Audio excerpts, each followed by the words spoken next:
రొట్టె కారం రంగు రుచి ఆచి కారం పొడి.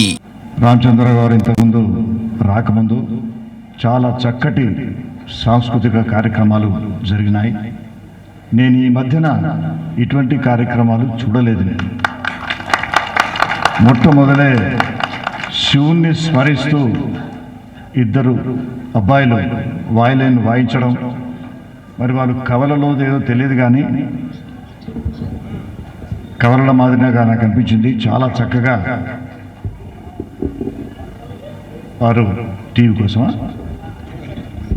మోహన్ గడపడుకుని మాట మాట్లాడితే ఇవ్వడుతుంది.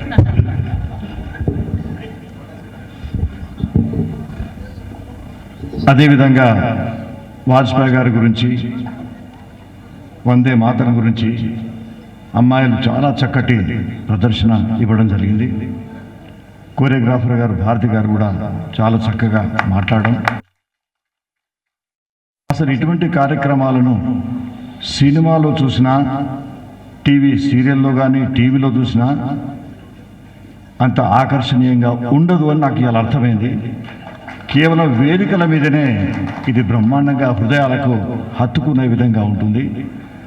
నేను రామచంద్రరావు గారితో మనవి చేస్తున్నాను, భవిష్యత్తులో భారతీయ జనతా పార్టీ ఏ కార్యక్రమం జరిగినా కూడా ఇటువంటి సాంస్కృతిక కార్యక్రమాన్ని మీరు ఒకసారి పెడితే ఆహ్లాదకరమే కాకుండా మనం చెప్పే విషయాలు కూడా కొంచెం అర్థం చేసుకునేటువంటి స్థాయి ప్రేక్షకులకు కూడా కలుగుతుందని నేను మీతో మనవి చేస్తున్నాను.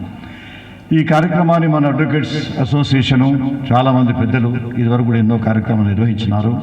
వారందరూ ఎంతో కష్టపడి ఈ కార్యక్రమాన్ని చాలా చక్కగా వాజ్పేయి గారి మరి శతాబ్ది ఉత్సవాలు కానివ్వండి, వందే మాతరం 150 సంవత్సరాల కార్యక్రమం కానివ్వండి, చాలా చక్కగా నిర్వహించినారు. అడ్వకేట్స్ ఎప్పుడైనా కూడా ఇటువంటి కార్యక్రమాల్లో ముందుంటారు.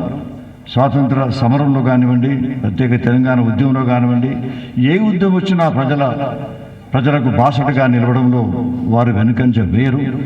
కాబట్టి దేశభక్తికి సంబంధించినటువంటి వందేమాతర కార్యక్రమాన్ని చాలా చక్కగా నిర్వహించి నాకు ఇందులో పాల్గొనే అవకాశాన్ని కలిగించినందుకు వారికి నా హృదయపూర్వకమైనటువంటి ధన్యవాదాలు తెలియజేస్తున్నాను. సరే, అటల్ బిహారీ వాజ్పేయి గారి గురించి నాకు వారి మంత్రిత్వ శాఖలో మంత్రిగా ఉండేటువంటి అవకాశాన్ని వారు కల్పించినారు. అంతేకాకుండా నేను లా కాలేజీలో ఇక్కడ 1972లో లా కాలేజ్ స్టూడెంట్స్ యూనియన్ అధ్యక్షునిగా ఉన్నప్పుడు, తర్వాత అంతకుముందు వాజ్పేయి గారు హైదరాబాద్ వస్తే మేమే విద్యార్థులందరం కలిసి అసలు గడ్డపారలతో మరి ఆ టెంట్లను నిర్మాణం చేయడంలో కానివ్వండి, అన్ని కార్యక్రమాలు మేమే చేశాం. కానీ డబ్బులు ఇచ్చి ఇంకెవరిని ఎంగేజ్ చేయలేదు. అటువంటి స్ఫూర్తి మాకుండేది. వాజ్పేయి గారు అప్పటి నుంచి ఎన్నో సంవత్సరాలు వారితో సన్నిహితంగా ఉండేటువంటి అవకాశం నాకు కలిగింది. దానికి నా జీవితంలో అంతకు మించిన ఆనందం కానీ అంతకు మించిన అవకాశం మరొకటి కాదనుకుంటాను. వాజ్పేయి గారు 72లో వారితో మొదటిసారి చూసిన తర్వాత 75లో కరీంనగర్లో ఒక సమావేశాన్ని ఏర్పాటు చేశాం. వాళ్ళకు పర్స్ ఇచ్చేటువంటి సమావేశాన్ని. అప్పుడు భారతీయ జనతా పార్టీకి డబ్బులు ఉండకపోయేది. హైదరాబాద్లో ఉన్నటువంటి ఆఫీసు కార్యాలయానికి ఏ విధంగా రెంట్ కట్టాలని ఆలోచించేవాళ్ళం. ఇటువంటి పెద్ద నాయకులను పిలిపించి వాళ్ళకు 50,000 లక్ష రూపాయలు ఇచ్చి ఆ డబ్బును మళ్ళీ భారతీయ జనతా పార్టీ ఆఫీసుకు కానివ్వండి వివిధ కార్యక్రమాలను ఉపయోగించుకునేటువంటి పరిస్థితి అన్నది ఉండేది. వి రామారావు గారు, బంగారు లక్ష్మణ్ గారు, మిగతా పెద్దలందరూ కూడా వాళ్ళు మా మధ్యన ఇప్పుడు లేరు. కానీ వారిని ఇప్పుడు ఈ సందర్భంగా స్మరించుకునేటువంటి అవకాశం కలిగింది. వీరందరి ప్రోద్బలంతో కరీంనగర్లో 75లో పర్స్ ప్రజెంటేషన్ కార్యక్రమాన్ని వారి కోసం పెట్టాం. అప్పుడు కరీంనగర్లో అసలు భారతీయ జనతా పార్టీ అనేది అప్పుడు భారతీయ జనసంఘ్ దీపం గుర్తప్పుడు మరి ఎవరికి తెలియదు. అది దీపం అంటే తెలియదు, దీపం గుర్తు అనేది భారతీయ జనతా పార్టీ సంబంధించి అటువంటి ఆలోచన ఎవరికి తెలియదు. ఆ మీటింగ్ అక్కడ నిర్వహించున్న తర్వాత ఎమర్జెన్సీ వచ్చింది. ఎమర్జెన్సీలో నన్ను కరీంనగర్లో అరెస్ట్ చేసి వరంగల్ జైలు సంవత్సరం పాటు పెట్టడం జరిగింది. వాజ్పేయి గారు బెంగళూరులో ఉన్నారు, మిగతా అద్వానీ గారు, మిగతా నాయకులందరూ కూడా అన్ని జైళ్ళల్లో ఉన్నారు. హైదరాబాద్ నుంచి మీరు అన్ని రాష్ట్రాల నుంచి దాదాపు ఆర్ఎస్ఎస్ కానీ బీజేపీకి అందరినీ కూడా జైల్లో పెట్టడం, యావత్ భారతదేశాన్ని ఒక కారాగారంగా మార్చినటువంటి పరిస్థితి. పత్రికా స్వేచ్ఛకు సంఖ్యలను వేసి ఈనాడు ప్రపంచంలో అసహించుకునే విధంగా ఆనాడు ఉన్నటువంటి పార్టీ ఆ విధంగా ఉండింది. అటువంటి పరిస్థితుల్లో మరి వాజ్పేయి గారి కార్యక్రమం తర్వాత మళ్ళీ అత్యవసర పరిస్థితి తర్వాత జనతా పార్టీ రావడం, తర్వాత భారతీయ జనతా పార్టీకి ఆయన అధ్యక్షుడు కావడం, తర్వాత భారతీయ జనతా పార్టీ నేతృత్వంలో వారు అధ్యక్షులుగా అయిన తర్వాత వారు భారత ప్రధానమంత్రి కావడం, తర్వాత ఎన్నో బాధలు అనుభవించారు. ఇంతకుముందు రామచంద్రరావు చెప్పినారు 13 రోజులకోసారి, తర్వాత 13 మాసాలకు. దాని తర్వాత ప్రజలు అనుకున్నారు ఒక్క ఓటుతో మా అటల్ బిహారీ వాజ్పేయి గారిని మీరు ఓడించినారు, మా ఒక్కొక్క ఓటుతో వాజ్పేయి గారిని ప్రధానమంత్రి చేస్తామని యావత్ భారతదేశ ప్రజలందరూ కూడా అతన్ని గెలిపించడం జరిగింది. గెలిపించిన తర్వాత ఇప్పుడు మనం చూస్తున్నటువంటి అభివృద్ధి, గోల్డెన్ క్వాడ్రిలాటరల్ రోడ్స్ అని కాశ్మీర్ నుంచి కన్యాకుమారి వరకు, సిల్చార్ నుంచి పోర్ బందర్ వరకు బ్రహ్మాండమైనటువంటి రోడ్ల నిర్మాణం చేస్తే అదే రోడ్ల మీద ఇప్పుడు ప్రజలు కానీ అన్ని పార్టీల నాయకులు కానీ ముఖ్యమంత్రులు కానీ దాని మీదనే నడుస్తున్నారు. వాళ్ళందరూ జ్ఞాపకం చేసుకుంటారు వాజ్పేయి గారి రోడ్ అని. కానీ ఇంతకుముందు రామచంద్రరావు గారు చెప్పినట్టుగా పరిస్థితులు మారిపోయినాయి, రాజకీయ పరిస్థితులు కొంచెం దిగజారిపోయినాయి. ఎంత దిగజారిపోయినంటే దాని గురించి నేను ఎక్కువ చెప్పను కానివ్వండి. టీవీలలో నేను ఒక్కొక్కసారి చూస్తుంటే ఒక వ్యక్తిని చూసి మా పార్టీ వాడే అనుకుంటున్నాను మర్చిపోయి, ఆ మధ్యాహ్నం మా పార్టీలో ఉండే ఆయన, తర్వాత చూస్తే వేరే పార్టీ వాడని తెలుస్తున్నది. ఈ విధంగా కన్ఫ్యూజ్ అయ్యేటువంటి పరిస్థితి వచ్చింది. కొంతమంది డాక్టర్లకి నాడు ఒక మంచి ఆయుధం దొరికింది. మధ్యపరుపు వస్తుందిగా చాలామంది పేషెంట్స్కి. ఈ మధ్యన డాక్టర్ల పుణ్యాన్ని చాలామంది ఎక్కువ వయసు బతుకుతున్నారు, చాలామంది మతిమరుపు వ్యాధి కూడా లోనవుతున్నారు. ఈ మతిమరుపు పేషెంట్ డాక్టర్కి పోయినప్పుడు ఎట్లా వీళ్ళ మతిమరుపును మేము పరీక్షించాలి అనుకున్నప్పుడు ఒక మంచి ఆయుధం రాజకీయ నాయకులు దొరికిన వాళ్ళకి. ఈ నాయకుడు ఏ పార్టీలో ఉన్నాడో అని అడుగుతాడు ఆయన, పలానా పార్టీలో ఉన్నాడని.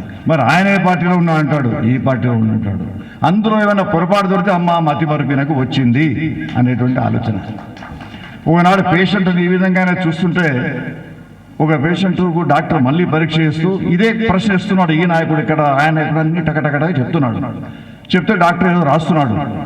సార్ మీరు ఇంకోటి మర్చిపోయినారు, నిన్న రాత్రి ఒక నాయకుడు ఒక పార్టీలో ఉండే, ఈనాడే తెల్లవారి మళ్ళీ పార్టీ మార్చి మంత్రి అయిపోయినాడు అనే సంగతి మీరు మర్చిపోయినారు, మీకు కూడా మతి మరుపు వస్తున్నట్టున్నది అనేది భావన చెప్పడం జరిగింది.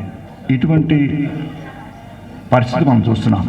ఏదేమైనా అటల్ బిహారీ వాజ్పేయి గారి వారి యొక్క ఆశీస్సులతో వారి స్ఫూర్తితో మళ్ళీ ఈ రాజకీయం బాగుతుంది. ఖచ్చితంగా ప్రపంచంలో భారతీయ జనతా పార్టీ మొన్న జరిగినటువంటి పార్లమెంటు సమావేశంలో చూసినాం. గతంలో వాజ్పేయి గారి శతాబ్ది ఉత్సవాలకు సంబంధించినటువంటి చర్చ చూసినాం, వందే మాతరం సంబంధించిన చర్చ చూసినాం. ఆనాడు వందే మాతరాన్ని ఏ విధంగా విభజించి భారతదేశాన్ని 2 ముక్కలు చేసినారో మళ్ళీ అదే ప్రయత్నం చేయాలనేటువంటి ఆలోచన కొందరు చేస్తున్నారు దుష్టశక్తులు. అది జరగనివ్వము అనేటువంటి ఒక దృఢ సంకల్పాన్ని మరి ప్రభుత్వం మన చర్చల ద్వారా స్పష్టం చేసింది. యావత్ ప్రపంచం ముందు ఆత్మనిర్భర భారతదేశాన్ని ఈనాడు ప్రపంచం ముందు ఈ వందే మాతరం చర్చ ద్వారా, ఉభయ సభలో జరిగినటువంటి చర్చ ద్వారా చూపించడం జరిగింది. అయితే వాజ్పేయి గారు వారు 1952-53 ఆ సమయంలో వారు మొదలు రాజకీయ ప్రవేశం చేసిన తర్వాత శ్యామ్ ప్రసాద్ ముఖర్జీ గారికి సెక్రటరీగా ఉండేది. దాని తర్వాత 57లో వారు మరి పార్లమెంటుకు ఎన్నికైనారు. దాని తర్వాత 68లో దీన్ దయాళ్ ఉపాధ్యాయ ఏకాత్మత మానవతా సిద్ధాంతాన్ని భారతదేశానికే కాకుండా ప్రపంచానికి ఇచ్చినటువంటి మహాశక్తి దీన్ దయాళ్ ఉపాధ్యాయ గారి మరణం, వారి యొక్క హత్య 68లో జరిగిన తర్వాత మళ్ళీ అప్పుడున్నటువంటి జనసంఘ్ మొదటి స్థాయికి చేరుకుంది. కార్యకర్తలు కానివ్వండి, రాజకీయ నాయకులు కానివ్వండి, అయిపోయింది జనసంఘ్ పని, ఏ వాజ్పేయి గారు లేరు, అద్వానీ లేరు, ఎవరు లేరు అనేటువంటి ఆలోచన కుహనా లౌకికవాదులకు కానివ్వండి, కమ్యూనిస్టులకు, కాంగ్రెస్ వాళ్ళకు అనిపించింది. కానీ ఏ వాజ్పేయి గారు అయితే తయారు చేసినారో వారి యొక్క సరళమైనటువంటి భాషలో వారి హిందీ ప్రసంగాలు మనందరికీ తెలుసు. హిందీలో ఉన్నటువంటి పదబంధాన్ని కూర్చి పేర్చి దానికి కొంత సుగంధాన్ని అదేవిధంగా మరి సువర్ణాన్ని పూసి ఆయన బహిరంగ సంఘంలో ప్రసంగించినప్పుడు కార్యకర్తలు బ్రహ్మాండమైన కార్యకర్తలుగా తయారైనారు. ఆ కార్యకర్తలు ఊరుకోలేదు. యావత్ భారతదేశంలో తిరగడం, అటల్ బిహారీ వాజ్పేయి గారు బహిరంగ సభలు పెట్టడం, అందరేమే ఏక్ చింగారి అటల్ బిహారీ అటల్ బిహారీ అటల్ బిహారీ అనేటువంటి నినాదాన్ని అప్పుడు మరి జనసంఘ్ కార్యకర్తలు ఇవ్వడం జరిగింది. అందులో ఒక చిన్న కార్యకర్తగా ఆ నినాదం ఇచ్చినటువంటి వాళ్ళు నేను కూడా ఉండేటువంటి అదృష్టం నాకు కలిగింది. మరి ఆ విధంగా అటల్ బిహారీ వాజ్పేయి గారు మళ్ళీ ముందుకు రావడం, తర్వాత జనతా పార్టీ అనుకోండి ఆ ప్రభుత్వంలో ఉన్నారు ఎక్సెల్ మినిస్ట్రీలో, దాని తర్వాత ప్రధానమంత్రి అయిన సంగతి మనందరికీ తెలుసు. అటువంటి వాజ్పేయి గారు మనకిచ్చినటువంటి ఈ శక్తి ఊరికి పోదు. ఈనాడు బంగ్లాదేశ్లో చూస్తున్నాం, ఇంతకుముందు మిత్రులు చెప్పినట్టుగా హిందువులను హత్య చేస్తున్నారు. హిందువులను హత్య చేయకుండా శాంతియుతంగానే ప్రభుత్వాల వైఫల్యాల వల్ల, కాంగ్రెస్ పార్టీ వైఫల్యాల వల్ల కోట్లాది మంది ఈనాడు బంగ్లాదేశీలు మన భారతదేశానికి రావడమే కాదు, మన బార్డర్లో ఎంతోమంది సర్పంచులు అయినారు, మండల ప్రెసిడెంట్స్ అయినారు, జిల్లా పరిషత్ చైర్మన్లు అయినారు, ఎమ్మెల్యే అయినారు, చివరికి పార్లమెంట్ కూడా పోయేటువంటి పరిస్థితి ఈనాడు వచ్చింది బంగ్లాదేశ్ వల్ల. కోట్లాది మంది బంగ్లాదేశీలు ఉన్నారు ఇప్పుడు మన భారతదేశంలో. రాజ్యసభలో అప్పుడు కాంగ్రెస్ ప్రభుత్వం ఉన్నప్పుడు రాజ్యసభలో మంత్రి జవాబిస్తూ ఇన్ని కోట్ల మంది ఉన్నారని జవాబిచ్చినాడు.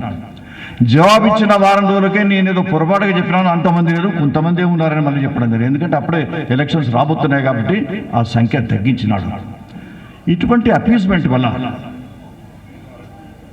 మన భారతదేశం ఈనాడు చొరబాటుదారులతో నిండిపోయింది. కానీ దానికి చక్కటి చట్టం తీసుకొచ్చినారు. చట్టం తీసుకొచ్చి జనగణన తర్వాత విదేశీయులు ఎవడున్నా కూడా వాళ్ళనందరినీ పట్టుకొని ఏరి పారేసేటువంటి శక్తి ఈనాడు భారతీయ జనతా పార్టీకి ఉంది, మన హోమ్ తెస్తుంది. అంతేకాదు ఆపరేషన్ సింధూర్ తర్వాత కేవలం పాకిస్తాన్కే కాదు యావత్ ప్రపంచానికి ఒక హెచ్చరిక, ఖబర్దార్ అనేటువంటి హెచ్చరిక భారత ప్రభుత్వం మన సైన్యం ఇవ్వడం జరిగింది. బంగ్లాదేశ్లో ఎంత చేసినా కూడా ఈనాడు బంగ్లాదేశ్ మాజీ ప్రధాని మన భారతదేశంలో శరణార్థిగా ఉంది. అసలు బంగ్లాదేశ్ పుట్టించింది మనం, లేకపోతే బంగ్లాదేశే లేదు. మరి మనం స్థాపించినటువంటి బంగ్లాదేశ్, మనం ఇచ్చినటువంటి బంగ్లాదేశ్, మనం అక్కడ ఉన్నటువంటి ఉద్యమాలకు సహకరించి ఏర్పాటుకు ఒక సుగమ మార్గం చేసినటువంటి మన ఆర్మీ చూస్తూ ఊరుకోదు. 5 నిమిషాలు చాలు దీన్ని సర్వనాశనం చేయడానికి. కానీ భారతదేశం యొక్క పద్ధతి కానివ్వండి, భారతదేశం యొక్క సంస్కృతి పరంపర కానివ్వండి, ప్రభుత్వం లేకపోయినా ఇటువంటి ఏదో కొన్ని అయితే అది కాకుండా హృదయాలను ఏ విధంగా జయించాలని చూస్తాం, కానీ భూభాగాలను లేవో దీన్నో కాదు అని ఊరుకోదు. ఖచ్చితంగా బంగ్లాదేశ్ దాన్ని మరి నిశ్శబ్దంగా ఉండే విధంగా ఏ విధంగా చర్యలు తీసుకోవాలనో ఖచ్చితంగా మన భారతదేశం తీసుకుంటుందనేటువంటి నమ్మకం ప్రజలందరికీ ఉంది, మనకు కూడా. ఆపరేషన్ సింధూర్ తర్వాత కూడా అందరూ అన్నారు, సింధూర్ కన్నా మొదలు మన వాళ్ళను చంపితే ఏం చేస్తున్నారు మీరు? ఒక 4-5 రోజులు అంతే కొంత ప్రభుత్వం చర్య తీసుకోవడం ఆలస్యమైంది. ఆలస్యం అంటే ఆలస్యం కాదు, అది దాని ప్రిపరేషన్స్లో తప్పక సమయం తీసుకుంటుంది. టెలిఫోన్లు రావడం, ఏం చేస్తున్నారు మీరు?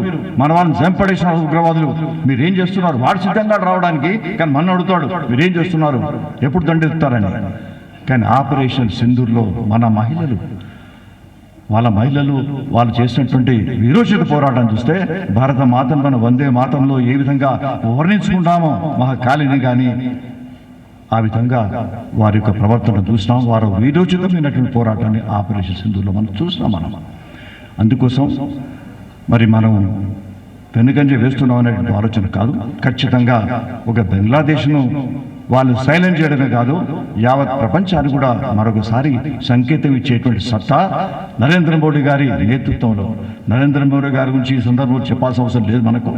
నరేంద్ర మోడీ గారి నేతృత్వంలో అమిత్ షా గారు అభినవ సర్దార్ వల్లభాయ్ పటేల్గా పేరు తెచ్చుకుంటున్నట్టు అమిత్ షా గారి నేతృత్వంలో ఊరుకునేటువంటి ప్రసక్తి ఉండదు. ఖచ్చితమైనటువంటి జవాబు ఇస్తారు వాళ్ళు. అయితే వాజ్పేయి గారి గురించి నాకున్నటువంటి, ఇప్పుడు చిన్న పిల్లలు 2 అబ్బాయిలు అయితే శివుణ్ణి స్మరించుకుంటూ పాడుతున్నప్పుడు నాకు జ్ఞాపకం వచ్చింది. నేను ఎమ్మెల్యేగా అప్పుడు వాజ్పేయి గారు 85లో ఎమ్మెల్యే అయిన తర్వాత 3 సార్లు వరుసగా వచ్చినాం. తర్వాత మా సోదరుడు ఎప్పుడప్పుడు నేను మినిస్టర్ అయిన తర్వాత పరిచయం ఏర్పడి ఎమ్మెల్యే అయిన తర్వాత 3 సార్లు ఎమ్మెల్యే అయిన తర్వాత నేను అధ్యక్షునిగా ఉండి 2 సార్లు పార్లమెంట్ సభ్యునిగా ఉండి ప్రభుత్వాన్ని ఏర్పాటు చేయడం జరిగింది. అప్పుడు కూడా వాజ్పేయి గారు చాలా సన్నిహితంగా ఎప్పుడైతే కరీంనగర్లో 75లో వచ్చే వాళ్ళు ఏ విధంగానైతే ఆ బహిరంగ సభలో పాల్గొన్నారో అదే ప్రేమ, అదే అనురాగం భుజం మీద చేసి ఇప్పుడున్నటువంటి నాయకుల మాదిరి కాదు, కొంతమంది నాయకుల మాదిరి కాదు, చూస్తే దూరంకి వెళ్ళే హర్లో అని అనిపించే పరిస్థితి అది. భుజం మీద చేసి కూర్చోబెట్టి మాట్లాడే పరిస్థితి, చిన్న కుటుంబం మాదిరి చూసేటువంటిది నేను మర్చిపోలేను. అయితే 85లో నేను మొట్టమొదటిసారి ఎమ్మెల్యే అయినప్పుడు వాజ్పేయి గారి యొక్క తత్వం ఏంది అనేది చాలా స్పష్టంగా నాకు ఏర్పడ్డది. అప్పుడు ఇందూరులో మా ఎమ్మెల్యే అందరు సమావేశం వెళ్ళి 1986, 87లో నేను మర్చిపోయాను. మొత్తం భారతదేశం గెలిచిన అందరి సభ్యులందరి యొక్క సమావేశం అక్కడ జరిగింది. ఆ సమావేశంలో వాజ్పేయి గారు, అద్వానీ గారు మేము అందరం అక్కడ ఉన్నాం. డాక్టర్ మురళీ మనోహర్ జోషి గారు వారు మాకు ఎక్స్ప్లెయిన్ చేసిన ఒక క్లాత్ తీసుకుంటున్నారు, యత్ పిండే తత్ బ్రహ్మాండే అని. పెద్దలు ఉన్నారు ఇప్పుడు నా ముందే, ఇంత వారి మాటలు వినడం జరిగింది. చాలా చక్కటి అనుభవం ఉంది వారికి. సాహిత్యమే కాకుండా మన షడ్ దర్శనాలు కానివ్వండి, మన భగవద్గీత కానివ్వండి, మిగతా అన్నిటి మీద వారి పాండిత్యం ఉందనేది ఒక 2-3 శబ్దాల్లోనే నేను గ్రహించుకున్నాను. అప్పుడు మురళీ మనోహర్ జోషి గారు చెప్తున్నారు మాకు ఎమ్మెల్యేస్ అందరికీ కూడా క్లాస్ తీసుకుంటున్నాడు ఆయన, యత్ పిండే తద్ బ్రహ్మాండే. నాకు ఊరుకోబుద్ధి కాకుండా ఏదో అసెంబ్లీలో ప్రతిపక్ష నాయకుడిగా ఎప్పటికి కాంగ్రెస్ వాళ్ళని వీళ్ళని మాట్లాడినటువంటి ఎప్పటికి ఊరుకోలేం కదా, కూర్చోలేము మనం. వారు ఒక ప్రశ్న అడిగింది. దాని కారణం ఏంటంటే మీ అందరికీ తెలుసు శ్రీపాద డాంగే గారు కమ్యూనిస్ట్ పార్టీ చైర్మన్. ఆయన శ్రీపాద డాంగే గారు, శ్రీపాద డాంగే గారి అల్లుడు బనీ దేశపాండే, డాంగే గారి కుమార్తె యొక్క భర్త బనీ దేశపాండే. బనీ దేశపాండే గారు ఒక పుస్తకం రాసినారు. ఆ పుస్తకం ఏంటంటే యూనివర్స్ ఆఫ్ వేదాంత అనే పుస్తకం రాసినాడు. కమ్యూనిస్టు నాయకుని అల్లుడు రాసిన పుస్తకం ఏంటంటే యూనివర్స్ ఆఫ్ వేదాంత అని రాసినాడు. ఆ పుస్తకములో ఒక దగ్గర ఏం రాసినాడంటే, ఆ బనీ దేశపాండే అంటే రోజా దేశపాండే భర్త, రోజా దేశపాండే శ్రీపాద డాంగే గారి కుమార్తె. ఆయన యూనివర్స్ ఆఫ్ వేదాంత అనే పుస్తకంలో ఒక దగ్గర ఏ పదం ఉపయోగించిన అంటే, while the philosophy of Vedanta is dormant in this country due to the innocent ignorance of the people of India. ఇది ఫిలాసఫీ ఆఫ్ వేదాంత అనే డార్మెంట్ ఉందట ఇది, because ignorance of the people of this India. Innocence and ignorance అని ఉపయోగించినాడు ఆయన పదం. But Karl Marx, with his originality and geniusness, once again unfurled the flag of Vedanta over the universe అని కూడా చెప్పినాడు. అంటే పుస్తకం బాగుంటే విమర్శ బాగా వచ్చింది. ఏంది నువ్వు కమ్యూనిస్ట్ పార్టీ నాయకుని అల్లునివి, కార్ల్ మార్క్స్ వేదాంత అనే ఫిలాసఫీ అనే బౌటాను ప్రపంచవ్యాప్తంగా ఆయన ఎత్తినాడు అని ఎట్లా అంటున్నాను, ఇది సమంజసం కాదు కదా అని కమ్యూనిస్ట్ పార్టీలో చర్చ జరిగి దాన్ని బ్యాన్ చేసి పడేసినారు. ఆ పుస్తకాన్ని బ్యాన్ చేసిన తర్వాత మళ్ళీ కమ్యూనిస్ట్ పార్టీలో ఒక 8 సభ్యులను వేసి దీని మీద మీరు చర్చ చేయండి, మరి ఈ విధంగా రాయడం తప్పు కదా ఆయన కాంగ్రెస్ మన డాంగే గారి అల్లుడు అంటే, వాళ్ళు పాపం చర్చ చేసినారు. 8 eminent Marxist of India from Kerala to Bengal వరకు ఉన్నటువంటి మహామౌలు దానిలో చర్చ చేసి ఇటు అటు తేల్చకపోతే ఇడిచిపెట్టినారు. మరి ఇదేం చెప్పలేము మనం. భారతదేశంలో జనించినటువంటి తాత్విక చింతన సామాన్యమైనది కాదు. ఇది యావత్ ప్రపంచంలో ఏది కావాల్సి అది ఇవ్వచ్చు. భారతదేశ నేతృత్వంలో ఉన్నటువంటి తాత్విక చింతన, దీని ద్వారా మన దేశమే విశ్వ గురువు అయ్యేటువంటి అవకాశం ఉంది. అటువంటి చరిత్ర, సంస్కృతి, పరంపర, ఆధ్యాత్మికత ఇవన్నీ ఉన్నాయి అని వాళ్ళు ఏం చర్చ చేయకుండా పెట్టేసినారు. అది ఇది నేను అడిగాను ఎవరిని, మన వారైతే మాకు పాఠం చెప్తున్నారు మురళీ మనోహర్ జోషి గారిని, అసలు మీరు చెప్పే ఫిలాసఫీ, మీరు చెప్పేటువంటి తాత్విక చింతన యత్ పిండే బ్రహ్మాండే, ఇది స్పిరిచువలా లేకపోతే మెటీరియలా, ఆధ్యాత్మికమా లేకపోతే మెటీరియలా? అదే both Sagar, both not only one. మన భారతదేశం చాలా విస్తృతమైనటువంటి నాలెడ్జ్ అని చెప్పడం జరిగింది. కూర్చున్నాం, భోజనం చేయడానికి పోతున్నప్పుడు వాజ్పేయి గారు అక్కడ కూర్చుంటాడు. లీడర్ ఇది రావని అన్నాను. నేను పోయినా, అచ్చా పూచేదని ఇట్లా కొట్టిండు ఆమె భుజం మీద పోయిండు. అది చాలు నా జీవితంలో అనుకున్నాను. అంటే ఆయన ఆలోచన కూడా, ఏ చిన్న పిల్లవారైతే నాదస్వరం నుంచి తర్వాత శివుని గురించి పాడినారో అద్వైత సిద్ధాంతం గురించి తెలియకుండానే వాయించినారో వినిపించినారో ఆయన యొక్క తత్వం కూడా అదే. విశ్వం అనేది ఏ విధంగా జనించినా మనం అనేటువంటి ఆలోచన బ్రహ్మాండంగా ఉండే, అది నేను మర్చిపోలేను. చివరగా వందే మాతరానికి సంబంధించి ఎక్కువ సమయం మీరు తీసుకొని చాలాసేపటి నుంచి ఉన్నారు మీరు. ముఖ్యంగా అటల్ బిహారీ వాజ్పేయి యొక్క కవితల గురించి, ఆ కవితం ఆయన స్వరం, దాన్ని ఎవరు మర్చిపోలేరు. ఒక మాట మాట్లాడినా, ఒక కవిత చెప్పినా అదొక పెద్ద ఫిలాసఫీ. దాని జీవితాంతరం మర్చిపోడు విన్నవాడు, ఆయన బహిరంగ సభలో విన్నవాడు జీవితాంతరం ఇంకో పార్టీ మారాడు. ఇంతకుముందు చెప్పినట్టుగా డాక్టర్ దగ్గర మతిపరు డాక్టర్ పోయే దగ్గర పరిస్థితి కూడా రాదు వానికి, వాజ్పేయి గారు ఒకసారి వింటే. అయితే వాజ్పేయి గారు ఆయన యొక్క కవితల్లో ఆ 12th క్లాస్ ఫెయిల్ సినిమా వచ్చినట్టుంది, సినిమా 12th క్లాస్ ఫెయిల్లో హార్నే మాను గారి అంతే కదా, అదే ఆ పిక్చర్ వచ్చిన సినిమా కూడా వచ్చింది. ఆయన హార్నే మానుగా అనేది దానికి సంబంధించినటువంటి ఏదైతే చిన్న పాట ఉందో, हारने मानूंगा रारने ठानूंगा काल के पटाल पर लिखता मिटाता हूँ गीत नया गाता हूँ गीत नया गाता हूँ गीत नया गाता हूँ అన్నాడు. కాలం అనే నొసటి పైన నేను లిఖిస్తాను, నేను ఓటమిని అంగీకరించాను. భారతీయ జనసంఘ్ కానీ జనతా పార్టీ కానీ ఏది కానీ ఓటమి నేను అంగీకరించాను. ఈ కాలం అనేటువంటి మరి నుదుటి పైన నూతనంగా లిఖిస్తాను. మరి లిఖించినాడు ఆయన. భారతీయ జనతా పార్టీ ప్రధానమంత్రిగా అటల్ బిహారీ వాజ్పేయి రావడం, అదేవిధంగా నరేంద్ర మోడీ గారు ప్రధానమంత్రిగా రావడం, భారతదేశంలో అన్ని రాష్ట్రాల్లో అత్యధిక స్థానంలో భారతీయ జనతా పార్టీ ప్రభుత్వం రావడం, అసలు పోదు అని కాంగ్రెస్ పార్టీ వాళ్ళకు కూడా తెలుసు. వాళ్ళందరూ కొంచెం అటు ఇటు ఆలోచిస్తున్నారు. ఆయనే అటువంటి ఆ గీతాన్ని మనం మర్చిపోలేము. అదే నేను రామచంద్రరావు గారికి కూడా నేను మనవి చేస్తున్నాను. మన భారతీయ జనతా పార్టీ నొసటి రాత బాగలేదని అనుకోదు, మన కర్మం అని అనుకోదు. ఈనాడు మన రామచంద్రరావు గారు తప్పకుండా ఈ నొసటి మీద ఉన్న ఓటమి రాతను చెరిపేసి భారతీయ జనతా పార్టీ ప్రభుత్వం వస్తుంది, ఈ రాష్ట్రంలో అనేటువంటి కొత్త రాతను లిఖిస్తారు అనేటువంటి నమ్మకాన్ని ఈ సందర్భంగా మనందరం తెచ్చుకునే విధంగా మరి రామచంద్రరావు గారు ఈ పార్టీని నిలపాలని, అటల్ బిహారీ వాజ్పేయి గారి యొక్క మరి శతాబ్ది ఉత్సవ సందర్భంగా ఈ పాటను మనం కేంద్రంగా తీసుకున్నాం. ప్రతి కార్యకర్త కూడా ఈయన హైదరాబాద్ నుంచి మారుమూల ప్రాంతాల వరకు కూడా నేను లిఖిస్తాను, ఖచ్చితంగా కొత్త రాతను రాస్తాను, భారతీయ జనతా పార్టీ రాతను రాస్తాను అనేటువంటి కృత నిశ్చయంతో ఉండాల్సినటువంటి అవసరాన్ని, ఆ స్ఫూర్తిని మీరు ఇవ్వాలి. రెండవది, ఇంతకుముందు నేను వచ్చినప్పుడు చివరిగా అది చెప్పి నేను ముగిస్తాను. అద్వానీ గారిది, నేను సమావేశానికి పోతున్నాను కాబట్టి అద్వానీ గారిది మై లైఫ్ మై కంట్రీ పుస్తకాన్ని చూస్తున్నాను. చూసినప్పుడు అద్వానీ గారు ఏమన్నారు, అందరూ ఏం రాస్తారంటే అన్ని గీతాలు రాసి నాకు అన్నిటికన్నా చాలా చక్కగా అనిపించింది ఇంకో ఈ కింద రాసినటువంటి పద పంక్తి, ఆ పదబంధాలు వాజ్పేయి గారి అని రాసి ఉన్నాయి.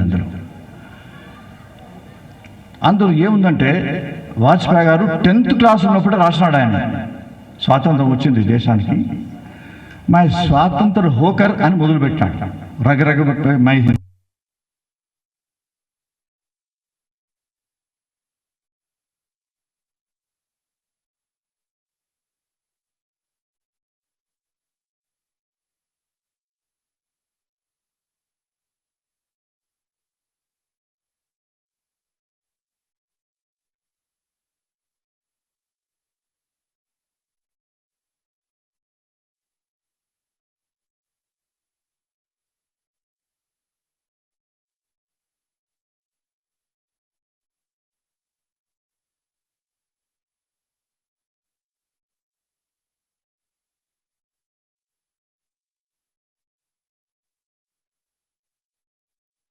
దానివల్ల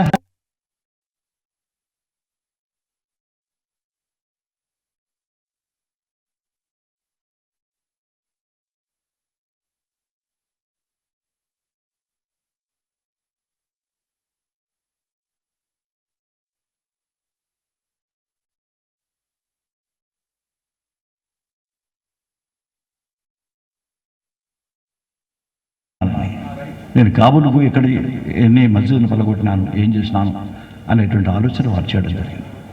అందులో చాలా చక్కగా ఎన్నెన్నో ఉదాహరణలు వారు ఇచ్చినారు. నాకు కావాల్సింది భూభాగాలు కాదు, శత్రువులను హరించడం కాదు, హతమార్చడం కాదు. నాకు భూభాగాలంటే మా భూభాగాల గురించి, ఇతర భూభాగాల గురించి ఆలోచించడం, ఇతర ప్రజల యొక్క హృదయాంతరాల్లో మనం చేరాలని, వాళ్ళ ప్రేమను మనం పొందాలని, వాళ్ళ హృదయాలు మనం గెలవాలనేటువంటి ఆలోచన తప్ప భూభాగాలను కాదు, ప్రజలను కాదు అనేటువంటి విషయాన్ని ఆ గీతంలో ఆయన రావడం జరిగింది. ఈనాడు వందే మాతరం గీతాన్ని మనం ఇంత అనుకుంటే మరొకసారి భారతదేశాన్ని విడగొట్టేటువంటి పరిస్థితి రాకుండా చూడాలని, జాగ్రత్త పడాలని ఆలోచన. రెండవది, దీన్ని ఎందుకు ఇప్పుడు ఆలోచిస్తున్నారు? 150 సంవత్సరాలు ఇప్పుడు కావాలన్నా మీకు ఇది ఏదో 2 పాటలు పాడతాయి కదా, టీవీలలో సినిమాలు వచ్చినట్టు కొన్ని పాటలు పాడి అందరు నవ్వించి కూర్చుంటే కదా, కొంతమంది నిద్రలు పాడు చేసి కార్యక్రమాలు నడుస్తూనే ఉంటాయి టీవీలలో. కానీ ఈనాడు ఖచ్చితంగా మనం అనుకోవాలి, వందే మాతరం యొక్క దాని వెనుక ఉన్నటువంటి ఉద్దేశం కానివ్వండి, వందే మాతరం ఉన్న 2 లైన్లు మొత్తం భారతదేశాన్ని నడిపించినాయి. ప్రపంచం గుర్తించింది వందే మాతరాన్ని. వందే మాతరాన్ని ప్రపంచంలో ఎన్నో దేశాల వాళ్ళు చదివినారు దాన్ని. వందే మాతరం రామచంద్రరావు గారు మన హైదరాబాదు ఉస్మానియా యూనివర్సిటీలో ఉన్నప్పుడు రామచంద్రరావు గారు వారు అరెస్ట్ చేసి వందే మాతరం అంటే అరెస్ట్ చేసినారు, జైల్లో పెట్టి వందే మాతరం అంటే కుర్రడాల దెబ్బలు కొడతామంటే ఎన్ని కొట్టినా పర్లేదు, కానీ వందే మాతరం అంటుంటా అంటే కొట్టేవాడు విసిగిపోయి కింద పడ్డాడు. కానీ రామచంద్రరావు మాత్రం వందే మాతరం వందే మాతరం అంటూ పోయినాడు. తర్వాత వందే మాతరం రామచంద్రరావు గారు వీర సావర్కర్ కార్యక్రమానికి పండరీపూర్ పోతే సావర్కర్ గారు ఆయన చూసి ముందు అక్కడ ఆయన స్మరణలో వచ్చినటువంటి కార్యక్రమాన్ని చూసి ఆయనను వేదిక మీదకి రమ్మని, వందే మాతరం పాడితే కుర్రడా దెబ్బలు తిన్నప్పటికీ కూడా దాన్ని చదివినటువంటి మహామహుడు హైదరాబాద్ నుంచి వచ్చినాడు మన రామచంద్రరావు అని పరిచయం ఇచ్చినాడు వాళ్ళందరికీ.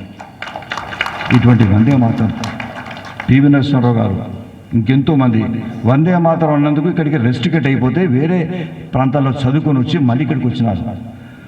ఆయన జ్ఞానపీఠ అవార్డు గ్రహీతలు కానివ్వండి, బహుభాషా పండితుడు కోవిదుడు కానివ్వండి, వీళ్ళందరూ ఇక్కడ ఉర్దూ మీడియం అప్పుడు ఇక్కడ అయినప్పటికీ కూడా వందే మాతరం అన్నందుకు వీళ్ళందరినీ రెస్ట్రిక్ట్ చేస్తే ఇతర ప్రాంతాల్లో పోయి చదువుకొని వచ్చిన వారు ఉన్నారు.